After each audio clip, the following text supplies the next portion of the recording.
ज्येष्ठ नागरिक भवन यवतमाळ येथे योग दिवस साजरा झाला। या कार्यक्रमाला प्रमुख उपस्थितीत म्हणून अध्यक्ष बळवंत चिंतावार, सचिव पांडुरंग मुसळे, उपाध्यक्ष विनोद सहस्रबुद्धे, तहसीलदार MV रामचौरे, कार्यकारी अध्यक्ष श्री राजन टोंगो, सौ नीलिमा मंत्री हजर होते। योगदिन प्रसंगी कार्यक्रमात प्रमुख मार्गदर्शक म्हणून यवतमाळच्या सुप्रसिद्ध मूळव्याध भगंदर तज्ज्ञ गवारले पाईल्स हॉस्पिटलच्या डायरेक्टर डॉ. अंजली गवारले यांनी ज्येष्ठ सदस्यांसाठी आहार, दिनचर्या, योगा, प्राणायाम याबद्दल ज्येष्ठ नागरिकांनी मोलाचे मार्गदर्शन केले।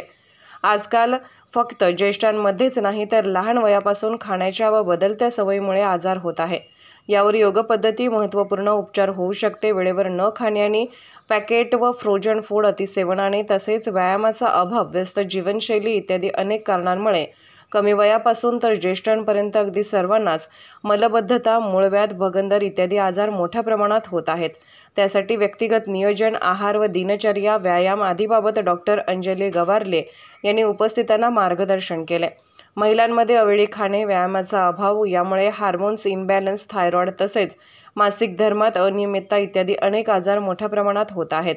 लहान मुलांमध्ये एकाग्रतेचा अभाव, चिडचिडेपणा, अनिद्रा इत्यादी अनेक मानसिक आजारही जास्त प्रमाणात आढळत आहेत। योग्य आहार, योगा आणि प्राणायाम याच्या नियोजनाने आपण व्याधीमुक्त होऊ शकतो आणि आयुर्वेदाचे मुख्य प्रयोजन म्हणजे व्यक्तिगत आरोग्य कायम राहावे हे असून स्त्रियांच्या सक्षमीकरणासाठी प्रथम त्यांनी आरोग्यपूर्ण राहणे आवश्यक आहे। याबद्दलही त्यांनी मार्गदर्शन केले। तसेच योगा आणि प्राणायाम यातील काही आसनांचे प्रत्यक्ष प्रात्यक्षिक करून दाखवले। वयानुसार सर्वांनी शक्य होईल तेवढा योगाभ्यास करावा असे आवाहन यावेळी करण्यात आले।